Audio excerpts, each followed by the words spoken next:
ರಾಷ್ಟ್ರೀಯ ಹೆದ್ದಾರಿ 66ರ ಕಾಪುವಿನಲ್ಲಿ ಬೈಕ್ಗೆ ಆಂಬ್ಯುಲೆನ್ಸ್ ಡಿಕ್ಕಿ ಹೊಡೆದು ಬೈಕ್ ಸವಾರ ಮೃತಪಟ್ಟ ಘಟನೆ ಕಾಪುವಿನಲ್ಲಿ ನಡೆದಿದೆ.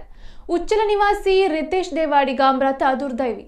ಉಚ್ಚಲದಿಂದ ಉಡುಪಿ ಕಡೆಗೆ ತೆರಳುತ್ತಿದ್ದ ಬೈಕ್ಗೆ ಉಡುಪಿಯಿಂದ ಮಂಗಳೂರಿಗೆ ತೆರಳುತ್ತಿದ್ದ ಆಂಬ್ಯುಲೆನ್ಸ್ ಡಿಕ್ಕಿ ಹೊಡೆದ ಪರಿಣಾಮ ಅಪಘಾತ ಸಂಭವಿಸಿದೆ. ರಾಷ್ಟ್ರೀಯ ಹೆದ್ದಾರಿ 66ರ ಕಾಪುವಿನಲ್ಲಿ ನಡೆಯುತ್ತಿರುವ ರಸ್ತೆ ಮರುಡಾಮರೀಕರಣ ಕಾಮಗಾರಿಯ ಕಾರಣದಿಂದಾಗಿ ಮಂಗಳೂರು ಉಡುಪಿ ರಸ್ತೆಯಲ್ಲಿ ಏಕಮುಖ ಸಂಚಾರ ವ್ಯವಸ್ಥೆ ಇದ್ದು, ಆಂಬ್ಯುಲೆನ್ಸ್ ಚಾಲಕ ವಿರುದ್ಧ ದಿಕ್ಕಿನಲ್ಲಿ ಆಂಬ್ಯುಲೆನ್ಸ್ ಅನ್ನು ಚಲಾಯಿಸಿಕೊಂಡು ಬಂದು ಬೈಕ್ಗೆ ಡಿಕ್ಕಿ ಹೊಡೆದಿದ್ದಾನೆ.